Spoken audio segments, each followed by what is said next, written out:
Hello friends, good morning. Welcome in JDS academy. JDS academy आप सभी friends का बहुत बहुत वेलकम है। I hope you are doing well. आप अपने पसंदीदा प्लेटफॉर्म पर अवेलेबल है, जहां पर आपको daily the Hindu editorial and news analysis का कार्य जो है वो एनालिसिस पूरा का पूरा कंप्लीट किया जाता है और उससे संबंधित रिलेटेड क्वेश्चंस भी कराए जाते हैं। तो friends, as you know that today we will teach the Hindu editorial and news analysis parts. This is the big important for every competitions or every competitive exams. The first article is related to the artificial intelligence.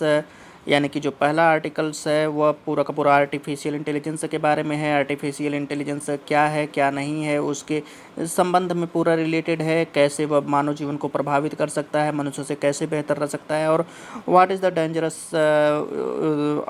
Dangerous situations the use of artificial intelligence. यानी कि artificial intelligence का जब use होगा तो उसकी dangerous situations क्या होगी, उन सब मुद्दों पर तमाम रूप से बेहतरीन ढंग से चर्चा की जाएगी। Next article has related to the Indian and US ties.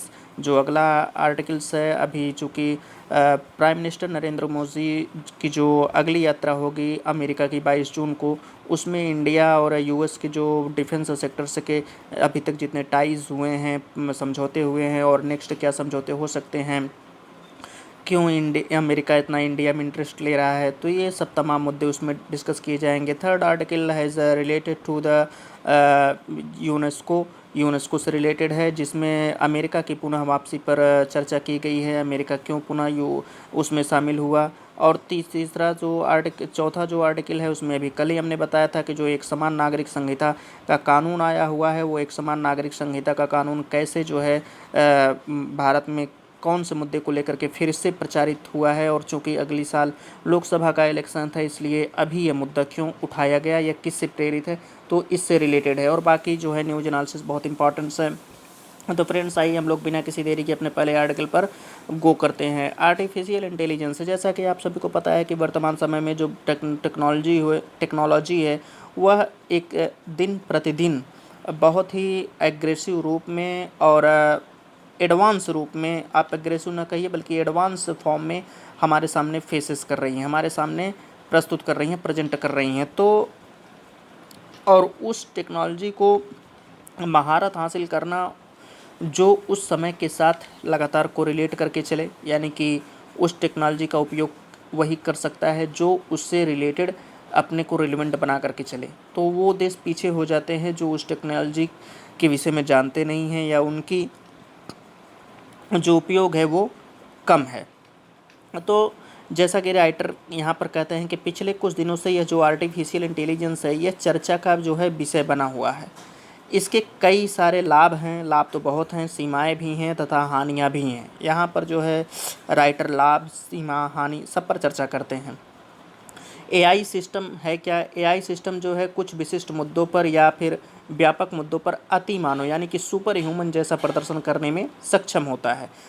और यह शतरंज के क्षेत्र में समाचारों में बना है। जैसे शतरंज का खिलाड़ी होता है और वो जो है जीत जाता है तो पूरे समाचार में न्यू में आ जाता है। और शतरंज आप जानते हो कि कैसे कितना टफेस्ट गेम होता है, उसमें नंबर 1 बनना कितना पॉसिबल, कितना ज़्यादा डिफ़िकल्टीज़ होती हैं। ठीक उसी तरीके से जो एआई का मुद्दा है, एआई यानी कि आर्टिफिशियल इंटेलिजेंस, उसका सुपर ह्यूमन बनना ठीक एक तरीके से शतरंज के खेल के समान है। इसीलिए यहाँ पर जो है शतरंज के क्षेत्र को कहा गया है। और जैव रसायन प्रोटीन के लिए जैव रसायन के क्षेत्र में भी इसको बताया गया है, यानी कि जो बायो न्यूक्लियर होते हैं, जो बायो प्रोटीन्स होते हैं, उसमें जो है इसको जैव रसायन के क्षेत्र में जैसे वो घुले हुए होते हैं, प्रोटीन के समान होते हैं, ठीक उसी तरीके से ये भी सुपर ह्यूमन के क्षेत्र में जो सुपर आर्टिफिशियल इंटेलिजेंस है ठीक उसी के समान है। अब यहाँ पर एक सिस्टम के लिए जो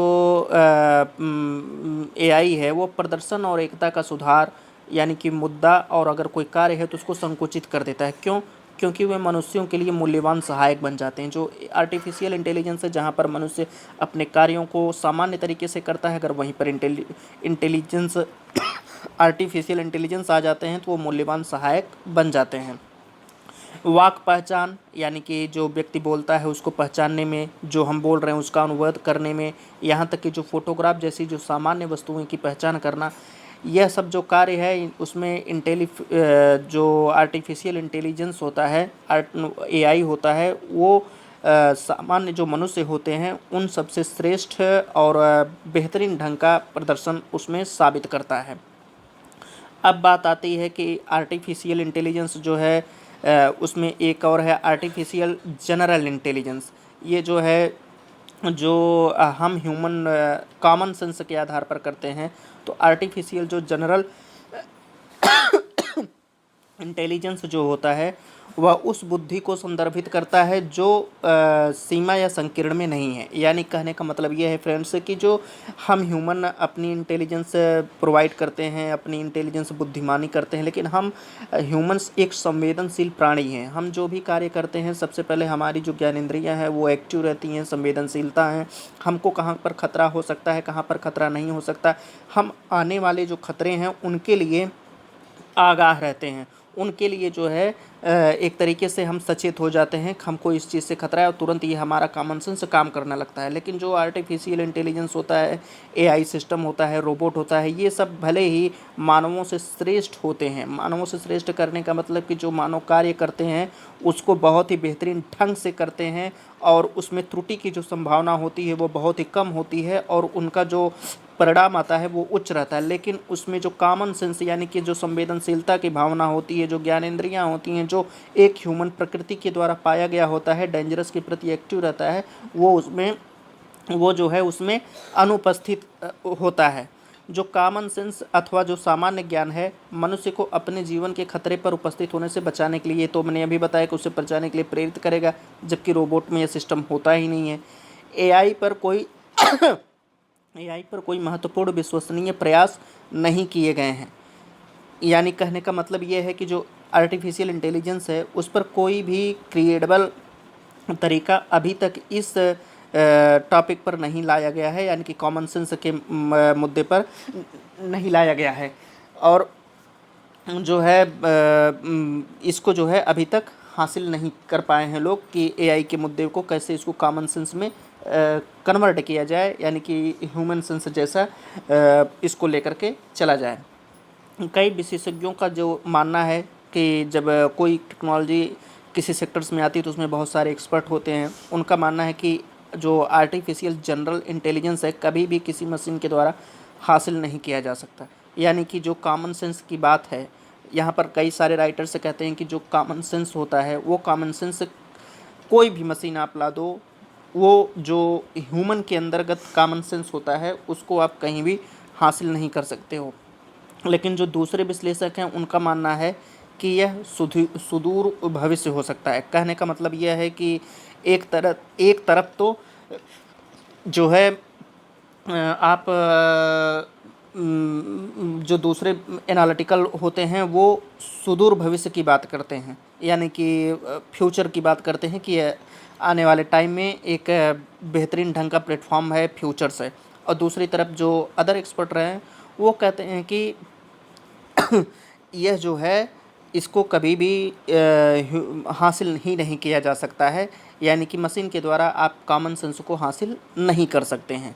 अब यहाँ पर बात आती है कि एआई के लिए, यानी कि आर्टिफिशियल इंटेलिजेंस के लिए जो सबसे बड़ा क्षण था वो नवंबर 2022 में चैट जीपीटी का था, जब यह आया था सिस्टम में चैट जीपीटी। और चैट जीटीपी जो होता है, यहाँ जीपीटी की जगह हमने जीडीपी लिख दिया है। होता क्या है, जब मैं टाइपिंग करता हूँ तो एक साथ करने लगता हूँ टाइपिंग, तो वहाँ पर जो अनुवाद होता है टाइपिंग करते समय जो बटन दबती है वो टी की जगह यहाँ पर आप लोग चैट जीडीपी नहीं है, चैट जीपीटी है। तो यहाँ पर पीटी जो है आप लोग समझ लीजिएगा, ये चैट जीपीटी है, एक जनरेटिंग एआई टूल है। और ये जो है क्या काम करता है, एक टेक्स्ट अथवा पाठ उत्पन्न करने के लिए बड़े स्तर की भाषा मॉडल का प्रयोग करता है। लार्ज जो है लैंग्वेज मॉडल का प्रयोग करता है, एलएलएम का जो है प्रयोग करता है। ये उच्च स्तरीय भाषा मॉडल का प्रयोग करता है। जो लार्ज लैंग्वेज मॉडल है वो बड़े कृत्रिम तंत्रिका नेटवर्क हैं और ये जो है सांख्यिकी मॉडल बनाने के लिए बड़ी मात्रा में डिजिटल टेक्स्ट को निकलते हैं। यानी कि ये जो मॉडल होते हैं एलएलएम है, ये बड़ी मात्रा में जब डिजिटल टेक्स्ट को अपने अंदर ग्रहण करता है, तो इस तरीके से ये एक उच्च स्तरीय भाषा मॉडल निकालता है। यानी कि उच्च स्तरीय भाषा मॉडल का प्रयोग करने के लिए ये बहुत सारे डिजिटल टेक्स्ट को अपने अंदर समाहित करते हैं, और यह एक कृत्रिम तंत्रिका नेटवर्क होता है। कई सारे एलएलएम जो है गूगल, मेटा, अमेजन और अन्य के द्वारा बनाए गए हैं। त्रुटिहीन पैराग्राफ बनाने में चैट जीपीटी का शानदार सफलता ने दुनिया का जो है ध्यान खींचा है। यानी कि जो त्रुटिहीन पैरा होता है उसको बनाने में चैट जीपीटी जो है बहुत सुंदर तरीके से लोगों का ध्यान आकर्षित किया है। क्यों? क्योंकि ये जो चैट जीपीटी होता है, यह जो पैराग्राफ का अनुवाद करता है उसमें जो त्रुटि की संभावना होती है वो बहुत बहुत नगण्य होती है, बहुत ही कम होती है। लेखक जो है, अब ये कहते हैं कि लेखन को जो है अब आउटसोर्स भी किया जा सकता है।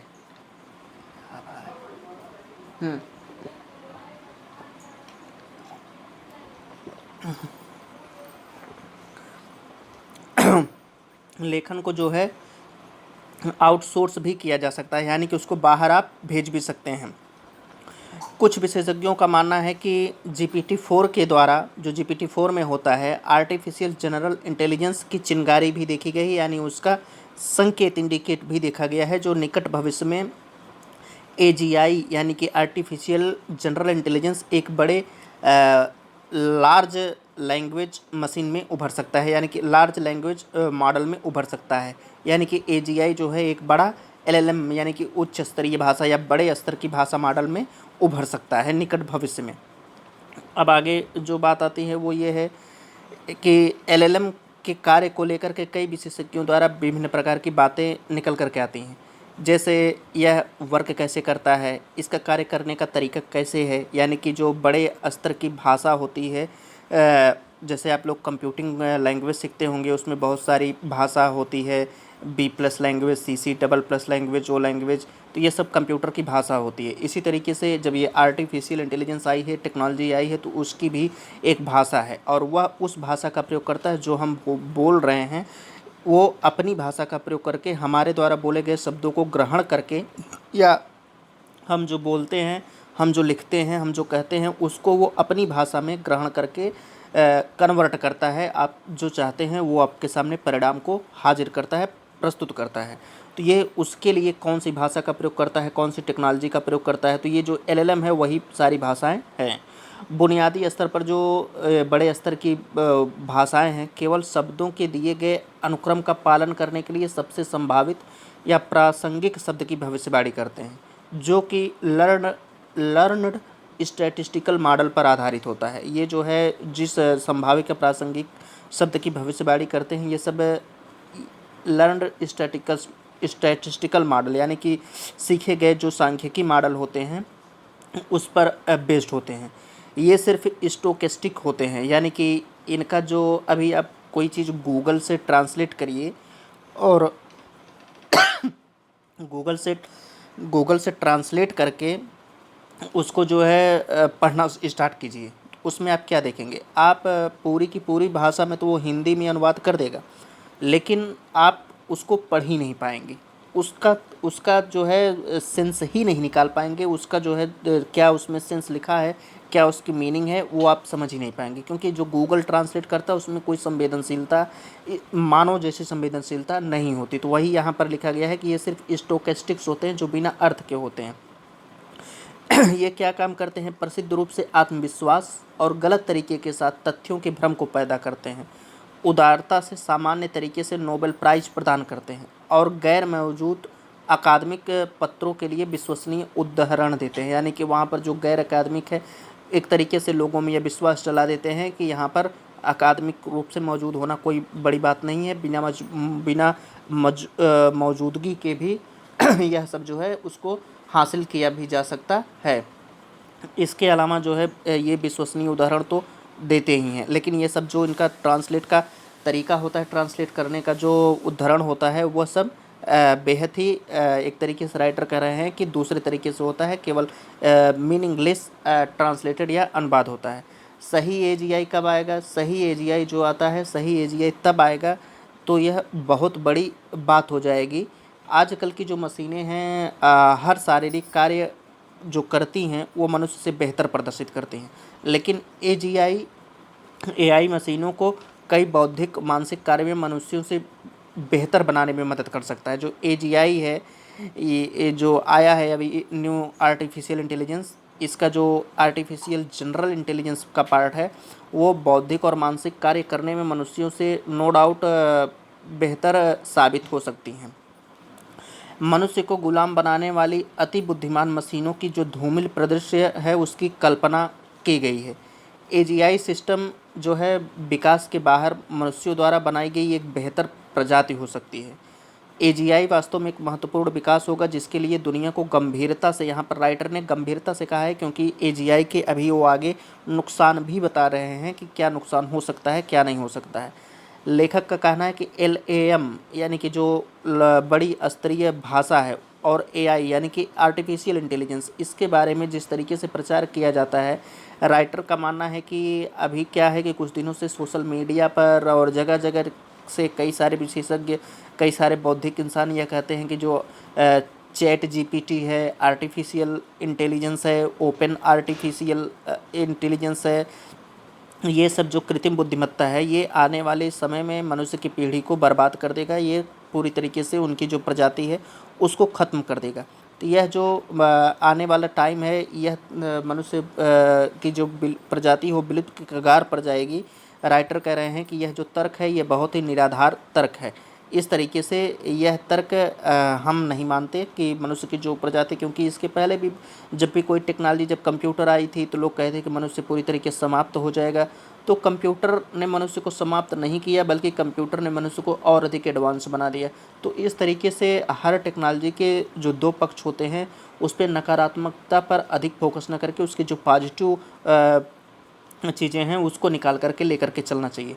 एआई के जो संभावित खतरे हैं जिसके बारे में लोगों में चर्चा है कि सुपर ह्यूमन जो है एआई का एक सुपर इंटेलिजेंट एआई द्वारा इंसानों को गुलाम बनाने का खतरा, यानी कि जो सुपर ह्यूमन है एक तरीके से जो रोबोट होता है, अगर वो अति मानव की श्रेणी में है, अति मानव जो आर्टिफिशियल इंटेलिजेंस है वो एक तरीके से इंसानों को गुलाम बना लेगा।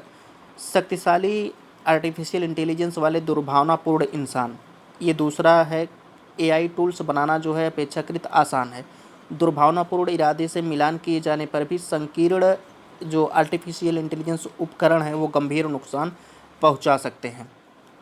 एलएलएम जो है फर्जी खबरों के रूप में विश्वसनीय शक्ति उत्पन्न कर सकते हैं, यानी कि जो अभी एलएलएम की मैंने चर्चा की कि जो बड़े स्तर की भाषा है वो कैसे जो है आपके अनुवाद को मीनिंगलेस करके आपके सामने जो है हाजिर कर सकती है।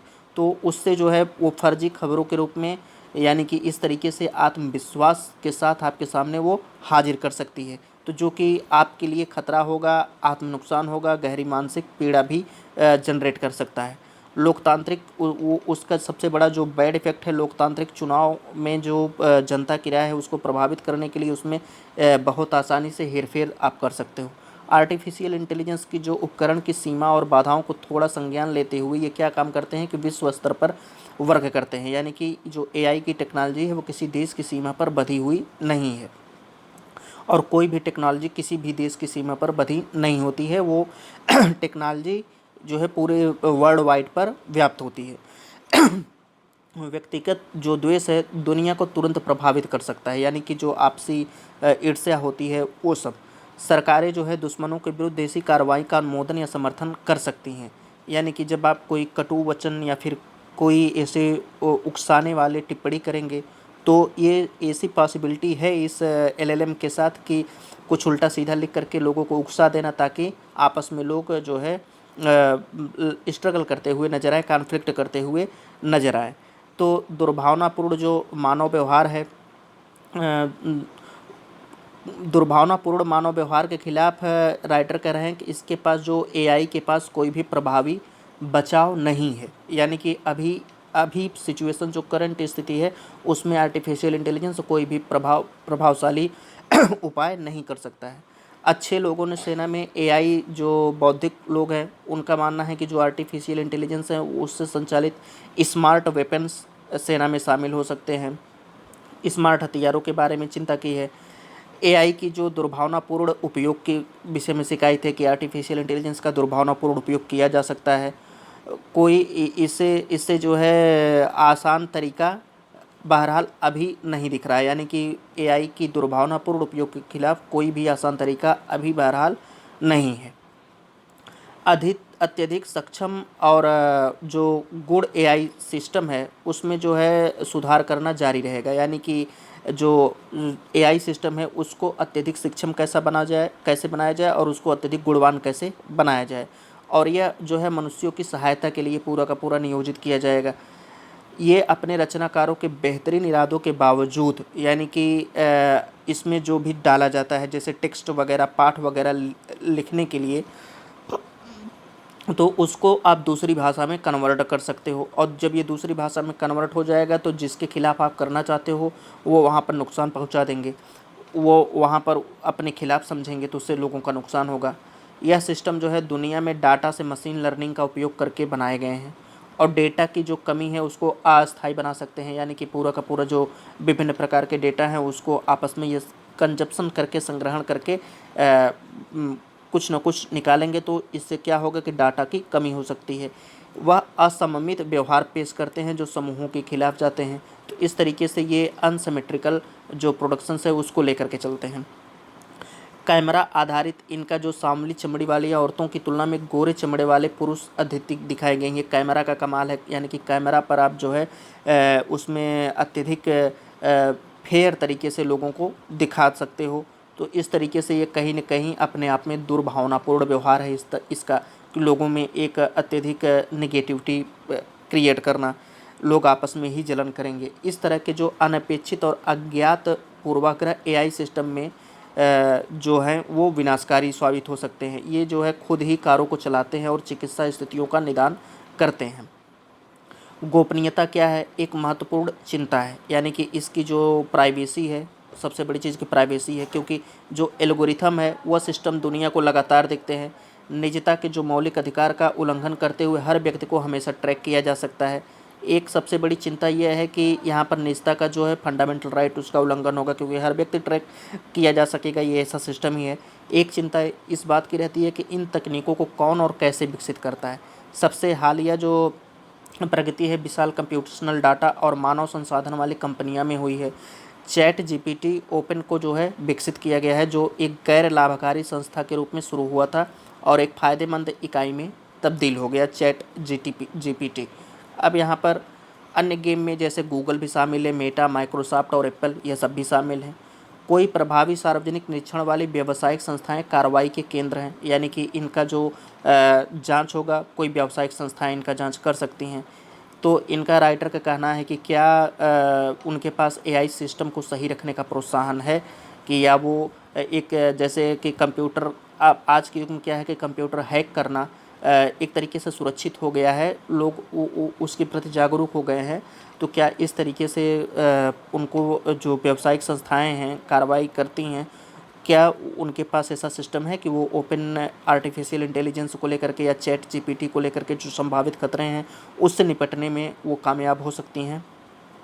जो क्योंकि मनुष्य को जो प्रभावित करती है हर चीज़, चाहे वो कोई भी हो, चाहे दवा हो या कुछ भी हो, सबसे पहले उसका सार्वजनिक निरीक्षण या विनियमन की आवश्यकता होती है, क्योंकि उपयोग से ज़्यादा दुरुपयोग की संभावना मैक्सिमम होती है। एआई सिस्टम जो है वह व्यक्तियों पर गंभीर लंबे समय तक चलने वाला नकारात्मक प्रभाव हो सकता है, फिर भी उन्हें बड़े पैमाने पर बिना किसी निरीक्षण के तुरंत तैनात किया जा सकता है। इनका कहना है कि ये तो गंभीर परिणाम नकारात्मक हो सकते हैं लंबे समय तक के लिए, लेकिन इनको बिना किसी निरीक्षण के तुरंत हर जगह पर जो तैनात किया जा रहा है दैट इज़ रॉन्ग, ये एक गलत तरीका है। हम रचनात्मकता का गला घोटे बिना प्रभावी नियम कैसे ला सकते हैं, यानी कि हम सुरक्षा व्यवस्था पर चर्चा किए बिना कैसे कोई नियम लेकर के चल सकते हैं। जो एआई सिस्टम है उसके बारे में कौन से पैरामीटर हैं जिन्हें ध्यान से देखने की ज़रूरत है, इन मुद्दों की समझ जो है वो बहुत ही कम है। अब यहाँ पर जो भारत से कहा जा रहा है इन मुद्दों की जो समझ है वो तो कम है ही है, इन मुद्दों की जो समझ है वो बहुत कम है। भारत में जो है इसकी जो है क्षमता जो है, यानी कि यहाँ पर 2 लाइन हमने शायद मिस्टेक कर दिया। आर्टिफिशियल जो इंटेलिजेंस है वो अपने आप में एक बहुत ज़बरदस्त तरीके से फ़ायदा उठा सकता है। यानी कि आर्टिफिशियल इंटेलिजेंस जो है एग्रीकल्चर के सेक्टर में, टेक्निकल के सेक्टर्स में, विभिन्न प्रकार के सेवाओं के सेक्टर्स में ज़बरदस्त क्षमता रखता है और भारत इससे जो है फ़ायदा उठा सकता है। किंतु इसके लिए जो भारत को क्या करना होगा कि जिम्मेदार, निष्पक्ष, न्यायपूर्ण बनने के लिए अधिक चर्चाओं की आवश्यकता होगी। यानी कि इसको लेकर के चलने के लिए बहुत ही ज़बरदस्त तरीके से एक इस पर जो है चर्चा करनी होगी कि इसका खतरा क्या है, लिमिटेशंस क्या हैं, कैसे इसको नियमों में लेकर के चला जाए। यूरोपीय संघ जो है आर्टिफिशियल इंटेलिजेंस को लागू करने के कगार पर है। यानी कि जो यूरोपीय संघ हैं जो संभावित जोखिमों के स्तरीकरण के आधार पर नियमों को प्रस्ताव करते हैं। भारत को अपने लिए, यानी कि भारत अगर अपनाना चाहता है, आर्टिफिशियल इंटेलिजेंस का दोहन करना चाहता है, तो सबसे पहले उसको एक ढांचा बनाना पड़ेगा, क्योंकि यह ध्यान में रखते हुए कि अतीत में नियमों को भारी और साथ ही ढीला भी कर दिया गया है। तो इस तरीके से जो आर्टिफिशियल इंटेलिजेंस है वो आर्टिफिशियल इंटेलिजेंस अपने आप में उपयोगी तो हैं, लेकिन जो उनसे संभावित खतरे हैं, उनसे संभावित खतरों को देखते हुए जो इनका उपयोग है, उपयोग करने की जो दिशा है वह चेंज किया जा सकता है। उसको जो है एक ढांचा के तहत आप पहले उसको चेक करिए, निरीक्षण करिए कि कहाँ तक इसकी सीमा व्याप्त है, कैसे यह नकारात्मक चीज़ों को हटा सकता है, कहाँ कहाँ पर इसका नेगेटिव इफ़ेक्ट है। उसको कंट्रोल करने के लिए आपके पास जो अथॉरिटी है, वेल ट्रेंड अथॉरिटी होनी चाहिए। तो फ्रेंड्स, ये आर्टिफिशियल इंटेलिजेंस के उपयोग को लेकर के था। उसका उपयोग तो बेहतरीन है, लेकिन उसके जो बैड इफ़ेक्ट हैं वो भी बेहतरीन है। बैड इफ़ेक्ट को कंट्रोल करने के लिए भारत में कौन कौन से प्रयास किए जाने चाहिए, ये इस पर बेस्ड क्वेश्चंस है। और यह जो है कहाँ तक अपनी सीमा का प्रयोग कर सकता है, कहाँ तक टेक्नोलॉजी में परिवर्तन करके मानवीय कार्यों को आसान कर सकता है। जो दूसरा आर्टिकल है वो आर्टिकल है भारत अमेरिका रक्षा समझौता। अभी चूँकि जो प्रधानमंत्री नरेंद्र मोदी हैं ये 22 जून को अमेरिकी यात्रा पर रहेंगे, और जब अमेरिका जाते हैं तो अमेरिका चूँकि भारत को अपने लिए एक मार्केट के तौर पर देखता है, क्योंकि यहाँ की विशाल जनसंख्या है और ये अमेरिका जो है इसमें हर सेक्टर्स में घुसना चाहता है विशाल मार्केट के तौर पर। तो इसके लिए इंडिया को वो प्रायोरिटी देता है और कोई ख़ास वजह नहीं है। दूसरा ख़ास वजह है कि एशिया में चाइना जो है अग्रिम एक एडवांस टेक्नोलॉजी और मनी फुल कंट्री है, उसको काउंटर करने के लिए इंडिया को कैसे वो बैलेंस करके लेके चले। दूसरा, जो अमेरिका के रक्षा सचिव हैं अभी हाल ही में 4-5 जून को भारत के दौरे पर थे, और उनके बीच बहुत सारी जो है रक्षा से संबंधित जो है बातचीत हुई। रक्षा सचिव लॉयड ऑस्टिन ये जो है भारत के यात्रा पर थे। विशेष रूप से रक्षा औद्योगिक सहयोग के लिए एक रोड मैप साझा किए। इसको जो है 2022 में यूएस इंडिया पहल के एक हिस्से के रूप में क्रिटिकल एंड इमर्जिंग टेक्नोलॉजी घोषित किया गया था। इस पर चर्चा की गई। इसमें अधिक से अधिक तकनीकी सहयोग के माध्यम से भारत में जो रक्षा निर्माण है उसको बढ़ावा देने की परिकल्पना की गई थी। दूसरा, इसमें जो है भारत की जो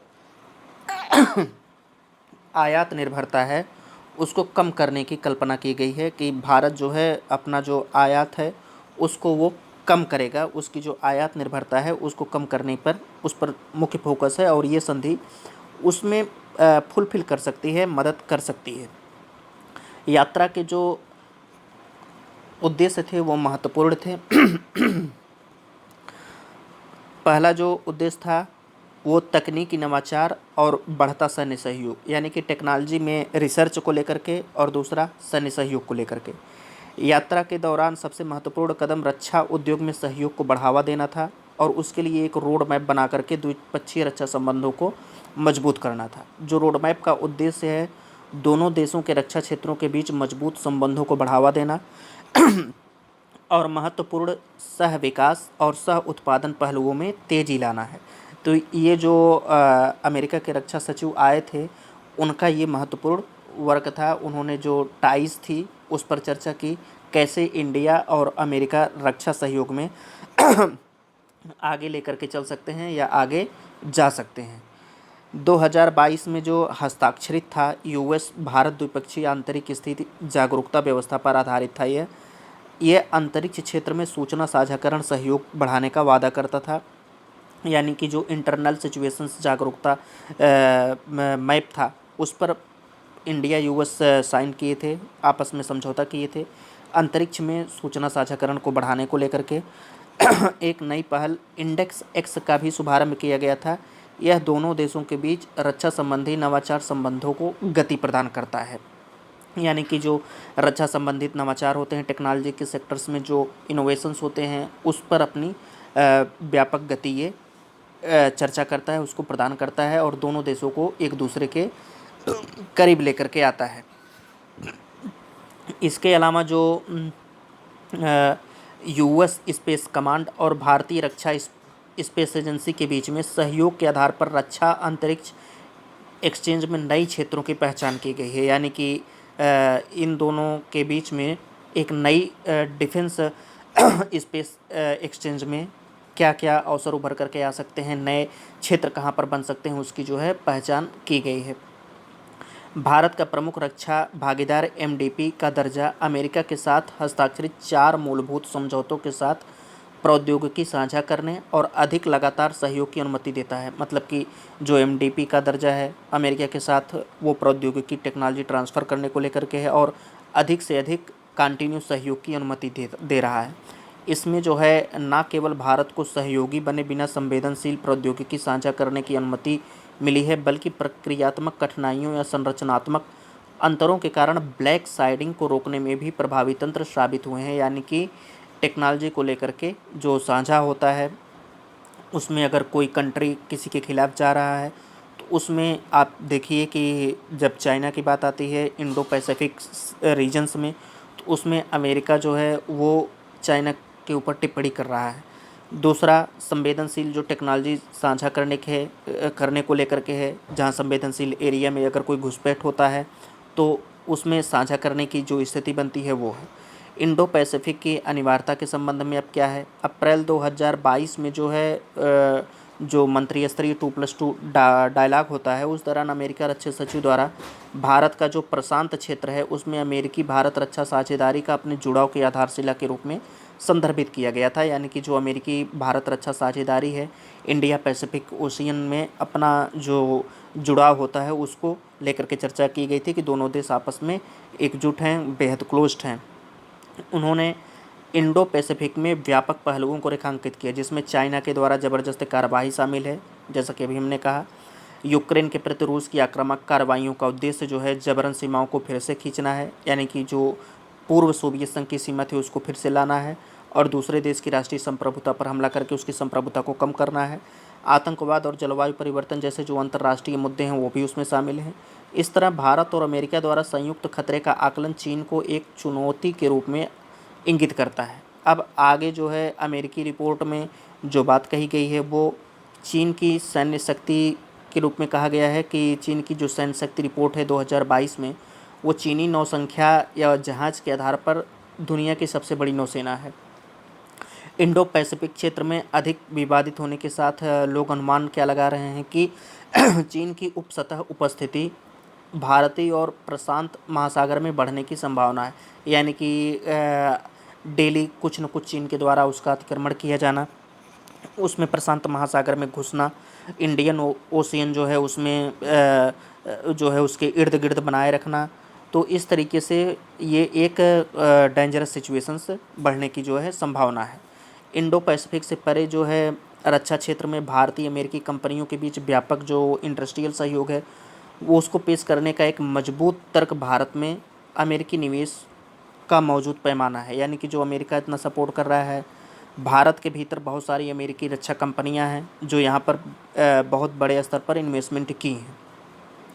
इसके पीछे जो अमेरिकी सरकार द्वारा अपनी कंपनियों को भारत के रक्षा अमेरिकी सरकार द्वारा जो भारत की जो रक्षा आधुनिकीकरण है उसका समर्थन करने के लिए प्रोत्साहित करने वाला लगभग घोषणात्मक समर्थन है। यानी कि जो अमेरिकी गवर्नमेंट है अपनी कंपनियों को सीधा सीधा कहता है कि भारत का आधुनिकीकरण के साथ हमको लेकर के चलना है, सैन्य आधुनिकीकरण के साथ लेकर के चलना है। लेकिन वास्तविकता में क्या है कि अमेरिका एक बहुत ही क्लेवर कंट्री है, उसको केवल पैसे से मतलब होता है।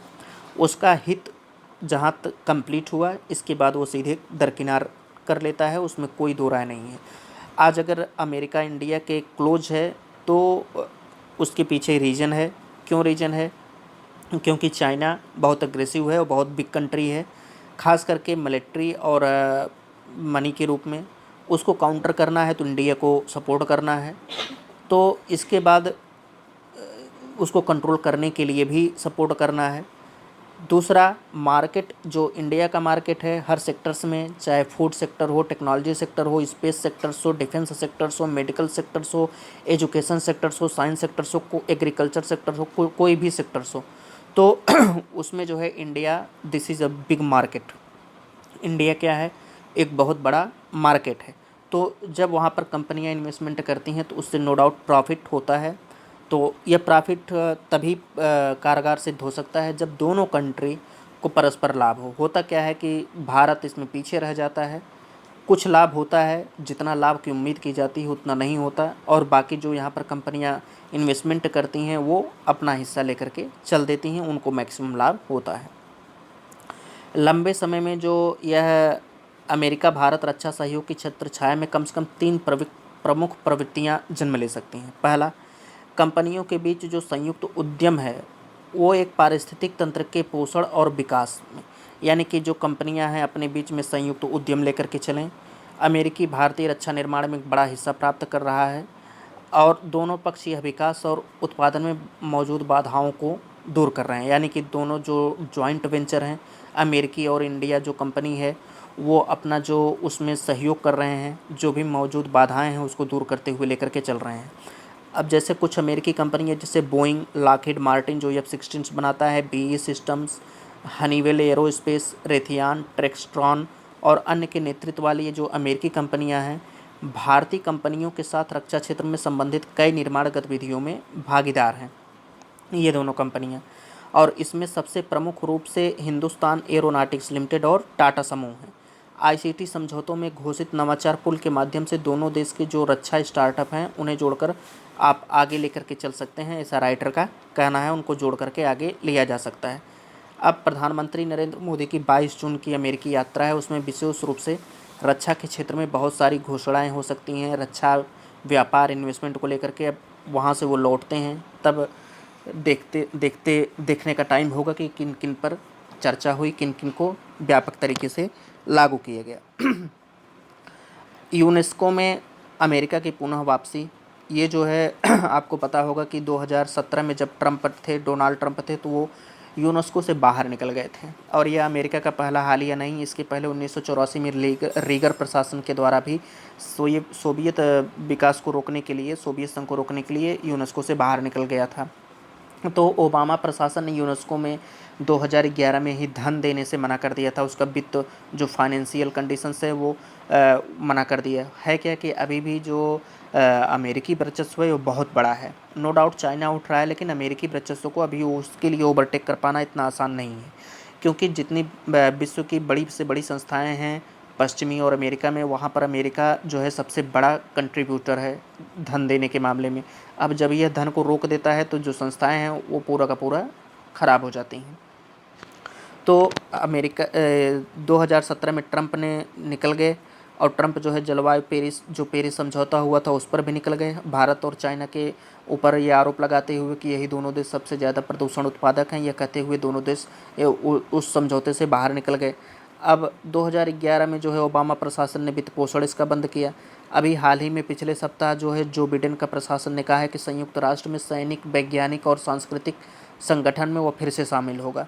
तो इस तरीके से, और इसका जो वापसी का सबसे बड़ा कारण है चाइना है, यानी कि जहाँ जहाँ अमेरिका पहले था वहाँ से निकला, उसको फुलफिल करने के लिए चाइना तुरंत जो है उसको एबडक्ट किया, वहाँ पर चाइना सीधा कूदा।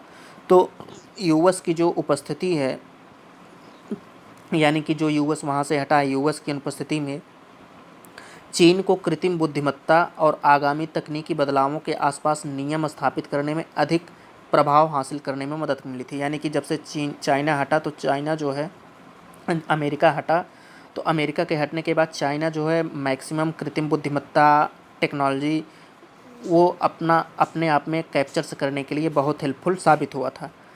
ट्रंप जब बाहर निकले तो WHO को भी उन्होंने धन देने से मना कर दिया। ट्रंप जो है अमेरिकी फर्स्ट नीति को लेकर के चल रहे थे, लेकिन राजनीतिक परिवर्तन के बाद अमेरिका को WHO को फिर से धन देने के साथ साथ जलवायु संधि में फिर से शामिल हुआ। ये सब चीज़ें वो वापस लेकर के आ गए और इसका एक कारण है, अभी उस पर चर्चा की जाएगी। ट्रंप प्रशासन जो बाहर निकला है, राइटर कह रहे हैं, उसके लिए प्रेरित जो कार्य था, अमेरिकी फर्स्ट नीतियों के विपरीत यूएस की यूनेस्को की पुनः प्रविष्टि इस बात से बहुत कम लेना देना है। यानी कि अमेरिकी फर्स्ट नीतियों के विपरीत था, यानी कि वो अमेरिकी फर्स्ट नीतियों से लेकर के नहीं चल रहा था, उसका जो बाहर निकलना था उस बात से ज़्यादा प्रेरित था यूनेस्को की पुनः प्रविष्टि से। यानी कि अपना एक उद्देश्य है, उसके लिए हम बाहर निकल रहे हैं, हमको जब लगेगा तो हम पुनः इसमें शामिल हो जाएंगे। यह इसके पहले भी कर चुका था। अभी आगे ये देखिए 1984 में रीगन प्रशासन के द्वारा सोवियत हित को आगे बढ़ाने के लिए यूनेस्को से हटा लिया गया था। यानी कि सोवियत हित जो है वो आगे न बढ़ने पाए, उसको जो है रोकने के लिए वहाँ से हट गए थे ये। तो इस तरीके से यहाँ पे ये माना जा रहा है कि ये पहले स्थान पर क्यों निकल गए, जैसा कि माना जाता था कि ये इजराइल विरोधी पूर्वाग्रह हैं, यानी कि इजराइल इनको प्रेषित कर रहा है कहीं न कहीं। तो इसके आधार पर यह कहा जा सकता है। यूएस का जो है तब भी और अब भी इजराइल का ज़बरदस्त सहयोगी है, और इस तरीके से वो फ़िलिस्तीन को मान्यता नहीं देता है। तो यह अनुमान लगाना उचित नहीं है कि पुनः जो प्रवेश हुआ है वो चाइना के चलते ही, यानी कि चीन के बारे में अमेरिका के बढ़ते व्योमोह के संकेत हैं। यानी कि जो चाइना बढ़ रहा है, अमेरिका उस बात से कहीं न कहीं चिंतित है और वह पुनः अपना जो दबदबा है उसको कायम करने के लिए जो है वहाँ पर पुनः जो है प्रवेश लिया गया। तो इस तरीके से वहाँ पर ये बात की गई। ये देखिए शायद एक अब अमेरिका जो है ये आर्टिफिशियल जो इंटेलिजेंस है उसके विकास में तकनीकी और ऐतिहासिक तकनीकी, ये दोनों अलग अलग डिफरेंस हैं। यानी कि जो अभी आर्टिफिशियल इंटेलिजेंस आई है उसका डेवलपमेंट अलग है, और जो एक परंपरागत टेक्नोलॉजी का विकास होता है वो एक अलग है। यहाँ उत्पाद, पेटेंट और उनके प्रवर्तन ने अमेरिकी जैसे देशों को अपनी बढ़ाए रखने में मदद की। जो ऐतिहासिक टेक्नोलॉजी होती है वो उसमें अमेरिका जो है बहुत वर्चस्वशाली रहा, पेटेंट को लेकर के, उनके प्रवर्तन को लेकर के। लेकिन जो आर्टिफिशियल इंटेलिजेंस है वो चीन के साथ साथ पेटेंट और शोध प्रकाशनों के बढ़ते प्रदर्शनों के साथ एक बड़ी आबादी और अधिक शक्तिशाली होने में मदद की। यानी कि नो डाउट जो परंपरागत टेक्नोलॉजी होती है उसमें तो अमेरिकी वर्चस्व था, लेकिन जो आगामी जो ओपन इंटेलिजेंस, आर्टिफिशियल इंटेलिजेंस, ये सब जो टेक्नोलॉजी हैं, इसका पेटेंट, इसका शोध प्रकाशन अभी हाल ही में द हिंदू में प्रकाशित हुआ था कि जो चाइना है अमेरिका से ज़्यादा शोध पत्र प्रकाशित करता है साइंस के क्षेत्र में, रिसर्च के सेक्टर्स में। तो ये चाइना को कहीं न कहीं एक हेल्पफुल मदद करता है। यह डाटा के अधिक से अधिक ट्रो उत्पन्न करने के चक्कर में फीड करता है, जो बदले में मशीन लर्निंग सिस्टम को फीड और बेहतर बनाता है। यानी कि यह डाटा का उपयोग करके मैक्सिमम प्रोडक्शन करता है, डाटा को जो है और बेहतरीन तरीके से उसका प्रोडक्शन फुलफ़िल करता है। इसके आर्टिफिशियल इंटेलिजेंस को और अधिक दुर्जेय बनाता है। अन्य तकनीकों के विपरीत किसी भी देश के पास अनिश्चित काल के लिए आर्टिफिशियल इंटेलिजेंस में अस्थायी प्राकृतिक बढ़त नहीं हो सकती। यानी कि जो अगर आर्टिफिशियल इंटेलिजेंस की बात करें तो कोई भी देश जो है अस्थायी तरीके से इसमें प्राकृतिक बढ़त हासिल नहीं कर सकता, कि उसका जो है जो बढ़त उसने हासिल किया है वो अस्थायी तौर पर है। नो डाउट ये जो अभी मैंने थोड़ी देर पहले कहा कि टेक्नोलॉजी किसी भी देश की सीमा में नहीं हो सकती है, तो यह जो है अनिश्चित काल तक के लिए यह अस्थायी रूप से नहीं बढ़त हासिल कर सकती है। इसको ओवरटेक किया जा सकता है अन्य देशों के भी द्वारा। अन्य देश इसको टेक्नोलॉजी ला करके अपनी जो आगे बढ़ने की होड़ है वो भी कर सकते हैं। अमेरिका जो है यूनेस्को में कम से कम $600 मिलियन बकाया दे सकता है, यानी कि जब से वो गया है तब से। लेकिन राइटर कह रहे हैं कि सबसे ज़्यादा उचित समय क्या होगा कि भारत जैसे देशों को यह इंगित करने के लिए अच्छा अवसर है कि संगठन तुच्छ आधारों पर बाहर निकलने और प्रवेश करने वाले देशों पर सख्त हो। यानी कि जो अमेरिका बार बार इसमें निकलता है, 1984 में निकला, फिर 2011 में धन देना बंद कर दिया, फिर 17 में बाहर निकला, फिर 23 में उसमें घुसा। इस तरीके से जो तुच्छ आधार पर बाहर निकलने की प्रवृत्ति है, इसको रोकने के लिए इनका जो नियम है कड़ा होना चाहिए। क्योंकि यूनेस्को जैसे जो संस्था हैं और भी जो वैश्विक स्तर की संस्था हैं, उसमें नीतियों और शोधों को तैयार करने के साथ साथ जो एक अति जुड़े दुनिया के आंकड़ों को समायोजित करते हैं, यानी कि जो विवाद का हिस्सा होता है पूरी दुनिया में, उसको कहीं न कहीं ये सब कंट्रोल करते हैं। ऐसी संस्थाएं वहाँ पर जो है अपना विचार रखती हैं। अब बात आई नागरिक संहिता पर विचार परामर्श। अभी देखिए, कल आर्टिकल आया था एक समान नागरिक संहिता को लेकर के कि जनता से राय मांगी गई है, कल ही हमने बताया था। तो समान नागरिक संहिता के विचार पर जनता से विचार मांगने का जो विधि आयोग का निर्णय है, वो राजनीतिक पहल बता रहे हैं राइटर कि यह एक विधि आयोग का पहल नहीं है, ये एक राजनीतिक पहल है, जिसका उद्देश्य जो है संभावित विभाजनकारी मुद्दे को अगले साल चुनाव में लाना है। यानी कि अगले साल जो लोकसभा का चुनाव होगा, उसमें जो विभाजनकारी मुद्दे हैं उसको फिर से उठा करके चुनाव को जीतने की एक रणनीति बनाई जा रही है। उसकी तैयारी अभी से की गई है और यह जिम्मेदारी दी गई है जो है विधि आयोग को, ताकि कोई भी उस पर अंगुली न उठा पाए कि सरकार कर रही है या ला कमीशन कर रहा है।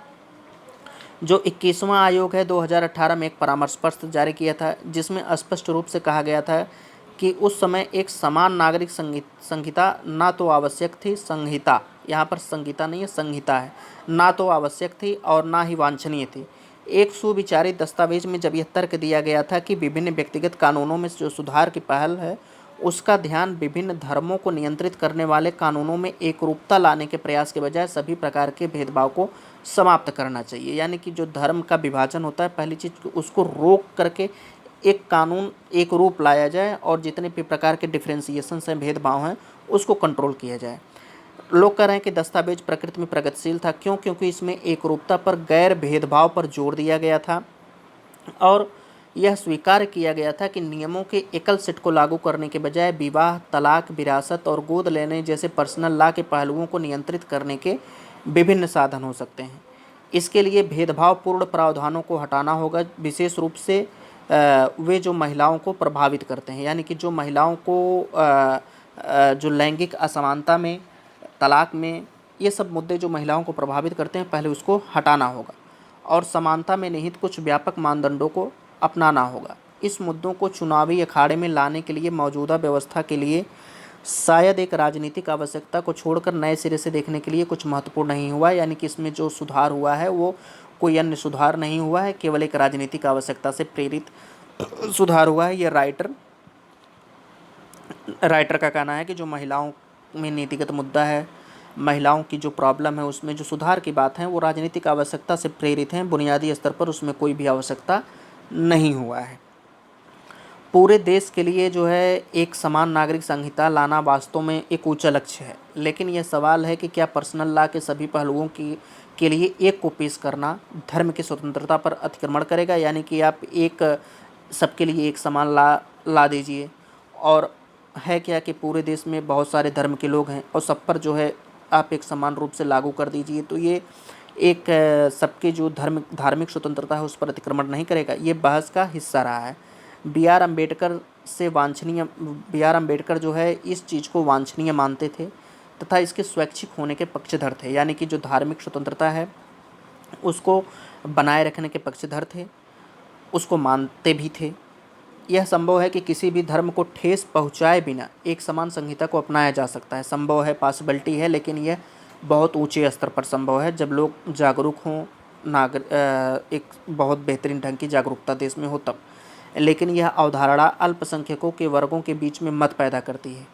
अभी भारत में शैक्षणिक स्तर कितना है, शिक्षा का स्तर कितना है, तो उसके लिए जो है यह अल्पसंख्यकों के वर्गों में जो है वर्गों के बीच में भ्रम में डाल देगी कि उनके जो धार्मिक विश्वास हैं उसको दबाया जा रहा है, धार्मिक स्वतंत्रता को छीना जा रहा है और उनके व्यक्तिगत कानूनों के स्रोत के रूप में यह देखा जाएगा धार्मिक विश्वासों को। वर्तमान में जो स्थिति है वो भयावह है। लोग अपने अपने उद्देश्यों को लेकर के भटक रहे हैं, अधिकारों को लेकर के। तो उस समय एक सामान्य कोड अनिवार्य रूप से बहुमत द्वारा थोपा जाने के रूप में देखा जाएगा। यहाँ पर राइटर ने बहुत अच्छी बात कही है कि इस समय अगर आप यूनिफॉर्म सिविल कोड लेकर के आते हो और एक ऐसे समय जब देश की स्ट्रगल मणिपुर में अलग है, उसकी कंडीशंस अलग है, तो यह एक तरीके से जब आपकी इंटरनल सिचुएशंस स्ट्रांग नहीं है तो ये अलग कंडीशंस को क्रिएट कर देगा।